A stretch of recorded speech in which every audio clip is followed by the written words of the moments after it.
Welcome to Mentor Time, everybody. We have a very full day today. Today, we not only have a topic of the week, we have two questions, and I hope both people are going to be here. The second person, her doctor's running late.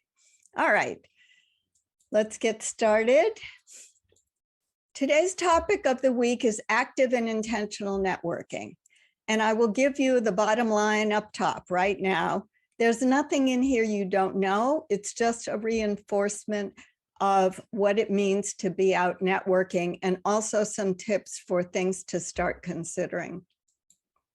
So effective networking is really engaged networking, and engagement is the key word about networking. It's not the old days of going to a stand-up networking event where you get a drink in one hand and shake hands or exchange business cards in the other hand, have a 2-minute conversation and move on. But there's also something that I have phrased in now as seminal networking. I've been using this for a couple years, which are a mindfulness about big events that provides you an opportunity to network in a way that you have available to you, email, virtual sites, where you're not asking for anything, you're not deliberately looking for networking, but you are looking to be reminding, connecting people that you've known in your past or people you're interested in meeting. Big things like graduation, jobs, promotions, fellowships, honors, awards, but think about articles that you may be writing, when someone might interview you, when you have some interesting perspective to talk about. And many of you have heard me talk about working on LinkedIn blogging platform where you can put your personal professional perspective out. Here we are now on the what can you do? This isn't a big, heavy, research-oriented intro. We're going right into what you can do. 2 topics. In person, I'm starting with, and then virtual. So in person, what you can do is right now, first relax. Most people have not been out networking in real time, real face-to-face opportunities. I'm seeing on LinkedIn, people going to meetings, people even going to local job fairs and presentations at universities, whatever, where they're actually writing up, this is my first time going out, here's the things I'm concerned about, or do you have tips? Or one person wrote up tips before she went to her first in-person evaluation contract meeting.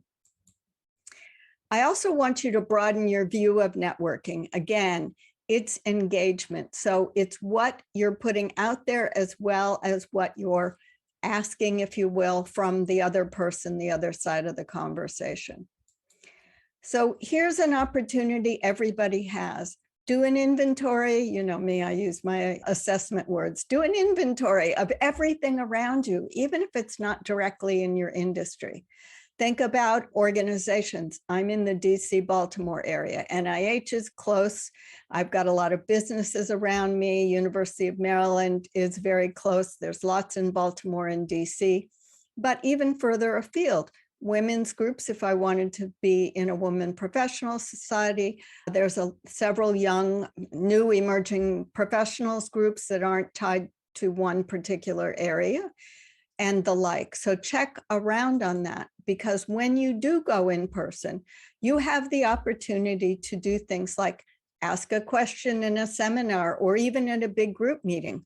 And when you ask a question, you're usually introducing yourself, saying where you're from, your city or your work location, and then asking a question. You make an impression on people, even if they don't remember.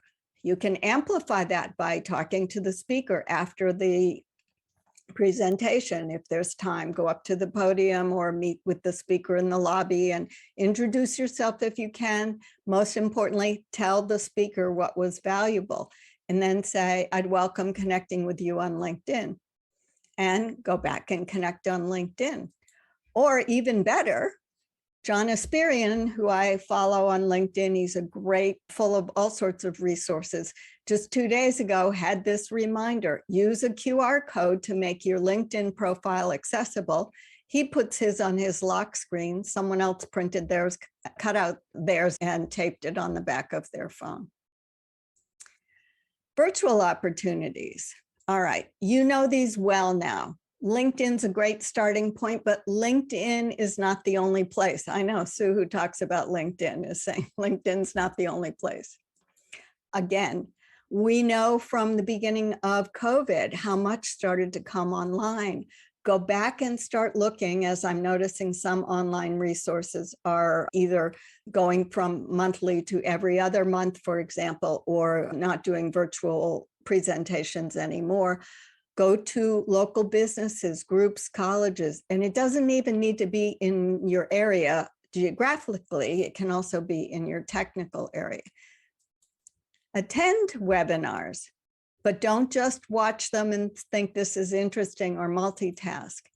Your best opportunity is that big real estate in the chat box. Look how long the chat box is on the left side of the Zoom screen. You aren't going to write a huge amount of information, but make sure if people say introduce yourself or tell us where you're coming from or where you're calling in from, put your area. If it's a global conference, make sure you say what time zone you're in or some location. Don't just say, oh, I'm in Farmington, Connecticut. Make sure people know, oh, that's the East Coast of the US, because you want to be relevant to everybody in a global way. But beyond that, put in your LinkedIn profile URL and say, I welcome connecting. I can tell you every time I make that offer, I think I'm going to get flooded with the 40 people on the webinar. Maybe I get 4 or 5. At the same time, make sure at least one time during the webinar, you make comment that isn't just, oh, I agree, but rather, yes, I really am glad you reinforced the point about training being a precursor to performance change, because in what I found, blah, blah, blah. This is your chance to, again, amplify, put yourself out there. I forgot to say with the chat box that, sorry, with your attending, that's the hashtag many of you have heard me use. See, and with the chat box, give value to get value. Same thing with the virtual, with in-person. Above and beyond, take a screenshot of the webinar and post it on LinkedIn with one learning that you felt was important, and be sure to tag the presenter, the company, or both if you can. Connect with the presenters and attendees as is relevant. If you're attending a business association meeting because it's in your area, that may not be so relevant, but for any connections you might want to make. And if it's not webinars, or if you have a more personal relationship, such as job search rejection letter after an interview, or even from an application, your journal article was declined, or other offers where you had put yourself out there with the expectation there'd be some conversation, write back to those people. Thank you very much for the opportunity to interview. I'm pleased that you were able to let me know you chose another candidate. I'd welcome connecting with you on LinkedIn, and I will be reaching out soon. You're telling them something memorable and saying, by the way, thank you for at least interviewing me.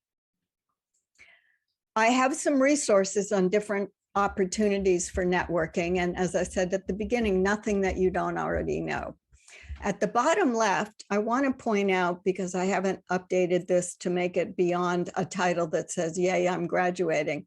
Part 1 of a seminar that I did for Tulane grads early in COVID in April 2020 was on outreach and how to think about outreach in Seminal Networking. That, remember, changing a job, promotion, writing a LinkedIn blog article, whatever.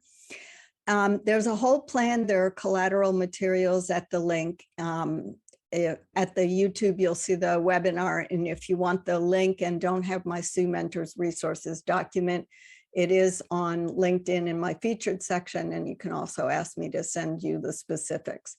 I also have an older webinar on effective networking that goes through some of the same things. Let me stop there. I'm just going to ask for Ron for comments, and then I'm going to go on because I do want to get to the 2 questions. Yeah, no, for me, this is quite good because when I left the workforce, which is a while ago now, basically networking was really a physical thing that you went to networking events. And in fact, I was part of a professional association where we organized networking events, and that was our whole purpose, was to get people. And it was, as you described, people stand around and have a nibblies and a drink at the bar, and you create business cards. And so I agree. I think the idea today, your LinkedIn account is your new business card. It's really, it's got much more power behind it than a simple business card. Funny enough, when you were talking there, I was thinking, I'm going to an event on Wednesday. I should bring along some business cards with my LinkedIn account. So, yeah, that's basically what I picked up. Perfect. All right. If we have time at the end, I'm happy to hear more questions. I'm going to skim through this because Carly's here and Sharon is not yet. So we're going to go to Carly's question. All right. Carly asked, how do you professionally, confidently, and eloquently answer interview questions you're unsure about in these two areas? Don't know the answer to, don't have past experience on. For those who haven't been here before, what I try to do is with a question ahead of time, I will give you a quick review of how I'm answering it and things to think about. And then the person who submitted it will be able to tell me how much was relevant and we can talk about more. In terms of don't know the answer, everybody says this, take your time. And this is hard for me. I lurch ahead. Take a breath. Take a sip out of your water bottle or the water glass. You can think out loud and say something like, oh, that question is really bringing up for me a reminder about X, which I'd like to describe for you. And just tracing that little pathway of what X that you're going to describe will give you a chance to feel like you're getting yourself in order. Redirect isn't always easy to do, but it does go along with what I've talked to many of you about in the past. When you don't have experience in something, instead of saying, oh, I don't have experience in that, or I can't think of an example, what you do is take one of the prepared examples, the results-oriented achievements that you know you've done, and say, let me tell you about how I applied whatever skill the example's asking about in the content areas. So if you're working in automotive manufacturing, helping with quality control, and now you're going into more about, say you decided to go work in your brother's landscaping company, you're still dealing with quality control. You're not dealing with things coming off the line. You're dealing with handling how clients' landscaping is done. And number 4 is have a fail-safe. And a fail-safe is more along the lines of what's a good example that's going to get them excited about you, even if it's somewhat irrelevant. And I don't know that's exactly how they phrased it in the article. But what I liked about this article is they gave you a sample script. You know, I'm all about showing you the how. So that's not something I'm familiar with, but I'm excited about finance and I am trying to learn more. I wouldn't even say actively trying. I would say I've already been learning more and I'm a fast learner and blah, blah, blah. And that's what this person said. So they're acknowledging that they don't know the concept, but they know a larger area. For the part that don't have experience on, as I was describing earlier with the same, I don't know the answer, you don't say, I don't have the experience. You find a way to, and Ashley says this, connect the dots between what you've done and the new role. And we talked about this a few weeks ago in the idea about skills, and there are no such things as soft skills and hard skills. It's how you've applied it and then using your experience in one place to show them in the other place. So those of you who've worked with me on a bio, para, and a CV know this very well because I ask you to do exactly connecting the dots. Again, she gave you a little bit of a sample script, but more a formula to follow. And here's one where it says, if they wanted you to do a certain, potentially a product like the HR policy, but you haven't officially worked in HR capacity. Again, use your transferable skills. And so think about it not in, oh, I never had that title, or I never exactly did that kind of work, but rather, what can I share that's adjacent in my life to what I'm wanting to be hired to do now.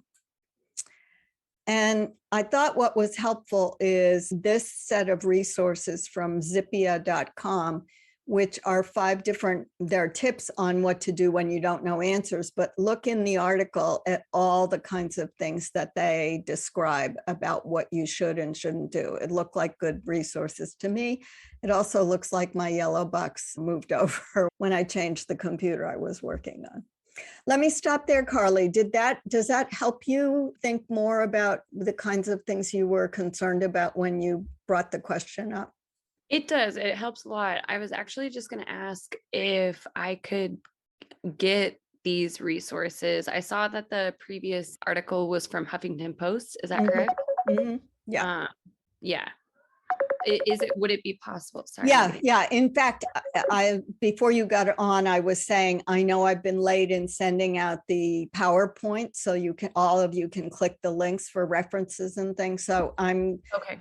I'm pressing record now, and today you will actually get, tonight before I leave my desk, you'll get the recording link and you'll get the PowerPoint link, so that you can always just click through the actual web links that are on there. Beautiful. Thank you very much. Perfect. All right. It looks like we are still waiting for the other person. So let me open it up and see. First of all, did any of you have any comments or questions on the networking, active and intentional networking, which is really engaged networking? If anybody wants to talk, the floor is open.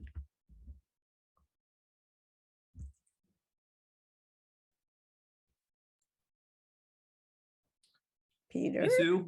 Yeah. I put it in the chat there, but I'll say it here. I liked what you said about being present at the webinars and not just putting it on and disengaging. I've done that a little too much while at work, and trying to listen in the background, which is really just pretending to be there. But if you can really engage, and I liked what you said about being active in the Q&A and really being up there. I try as much as possible to ask questions when I can, just to make sure they hear me and be a little bit visible, and try to get in there early with questions if I can, or especially if I can make it real specific about a slide, or this slide seemed to show this with these data, and what do you make of that? Or did I accurately look at that? Especially if I can make them go back to it. And I feel like that really helps to make a connection. So a lot of good advice there, Sue. And thank you for that example. That is a perfect example for how to, if you're in an audience and it's not the end of the presentation, they're asking for questions, direct them. And then going back to the slide, Peter, I hadn't even thought about it till you mentioned it, re-engages the whole audience, because they've got something to look at, rather than the people thinking, oh, I don't remember that slide at all, or maybe it's not relevant. So that's perfect. That's a great idea. Thank you. Anyone else have any comments or questions?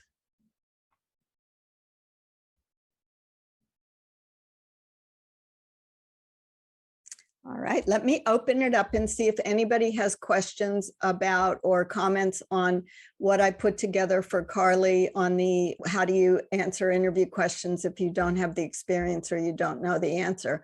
I'm sure that others have had interviews that can help supply things that I've forgotten or I didn't emphasize. So I'd love feedback to Carly on that.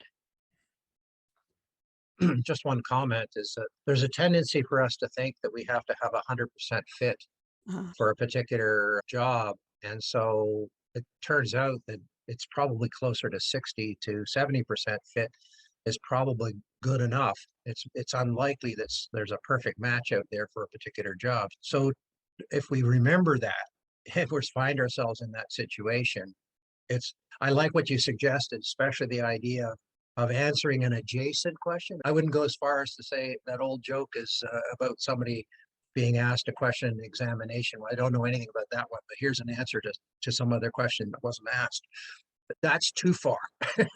But the idea of it's related, and there are this idea of transferable skills, how there's things that you've done, you've shown it in your CV or your resume, and so be aware of that and see if you can apply whatever it is that's there in your CV that brings you close to the ideas behind whatever the question was. Just some thoughts. Oh, that's great, Ron. Thank you for bringing all that up. That's another dimension that's really important, for sure. Yeah, that's great. Any other comments from anyone?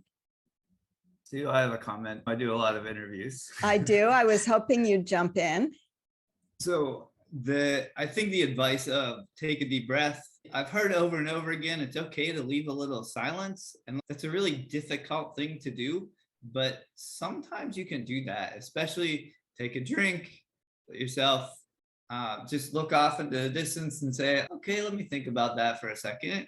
And then if it's something that's technical that you might not have done, if you haven't done something specific on an Excel spreadsheet or an Access database, then you can say, I haven't done that specific thing. Like Ron said, you don't have to know everything. Nobody expects you to know everything going into these.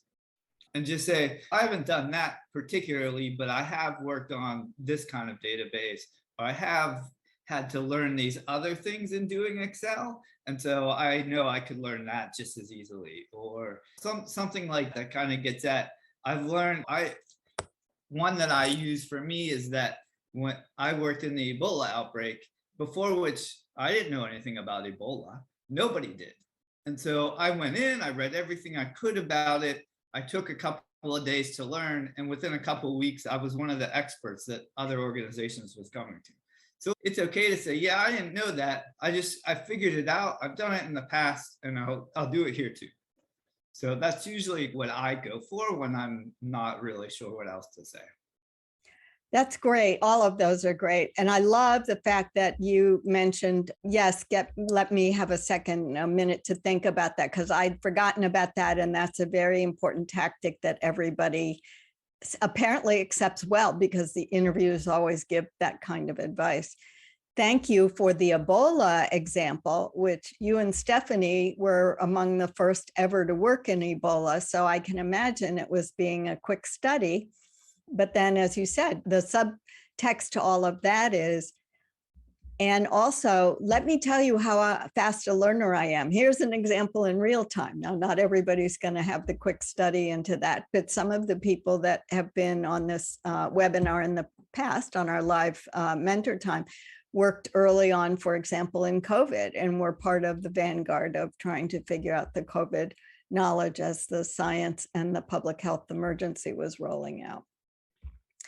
Anybody else have interview questions or comments on what we've been talking about, or just anything in the chat? Because it looks like I haven't heard from Sharon yet. It looks like Sharon's going to be delayed. So I'm going to open it up for check-in with the chat box.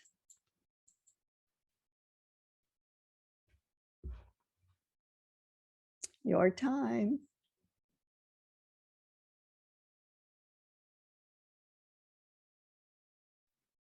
Steve, were you going to have a chance to send some of the articles that you've been discussing, that you've been seeing? I've seen a few about the great leave and kind of the trend and what all is unfolding. I'm just curious. Sure. In fact, I saw something late last week, and I hope I put it somewhere. Yes, I'll be glad to send articles. I don't want to blitz you all with a lot of reading, but there've been a couple summaries that have been reasonable, I think.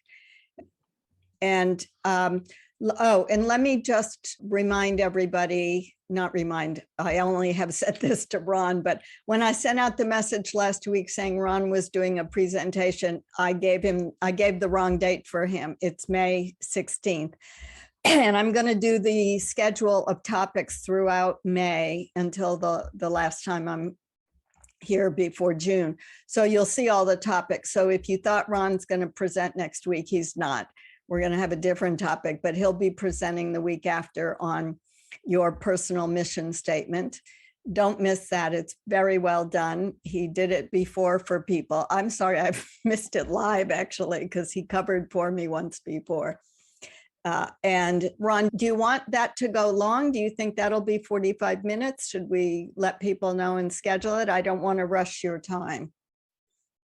Fairly hefty topic, and it's, yeah, I think we should plan on it being a little on the longish side. Okay, And it's the challenge will be is whether we can turn it into something that's very practical. That's the part I'm still working. perfect. That's great. I know you. I know you'll get it into something practical, but I will put that in the message again and remind people that it will be 45 minutes. So you'll have the topics through May, and I will probably also decide what I'm doing about the summer, and know that people have different obligations and travel. It's exciting for those who are traveling. I'm glad for you all. All right, last check-in with the chat box.